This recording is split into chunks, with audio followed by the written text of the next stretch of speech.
వేయాలని మనం గెలిపించామా లేదా ఇక్కడ? మరి గెలిపించినటువంటి రేవంత్ రెడ్డి గారు ఈ రోజు అధికారంలోకి వస్తే, అధికారంలోకి వచ్చిన తర్వాత మన బృందం పోయి మీ తరపు నుంచి మాట్లాడితే ఆ మాటలు మాట్లాడతారు. ఏం పద్ధతి అండి ఇది? స్కీమ్ వర్కర్లు అంటే ఆశా వర్కర్లు, అంగన్వాడీలు, మధ్యాహ్న భోజనం వాళ్ళు ఎంత కష్టం అండి వాళ్ళకు. పేపర్ ఇంతకుముందు పేపర్ మీద రాసేది, ఇప్పుడు పేపర్ కాదు, పేపర్ మీద రాయాలి, ఆన్లైన్లో పెట్టాలి.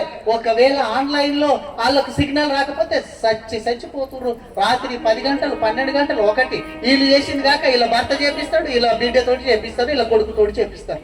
అంత ఘోరమైంది అంగన్వాడీల పరిస్థితి. ఎవడైనా పట్టించుకుంటుండా ఈరోజు అంగన్వాడీలకు?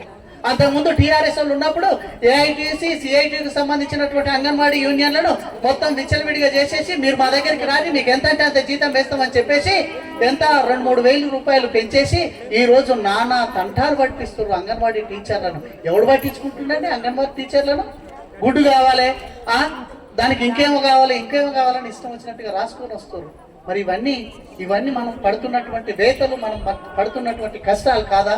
ఒకసారి ఆలోచించాం. మధ్యాహ్న భోజనానికి సంబంధించి మనం పోయి ఎంఈఓ గారిని అడిగాం.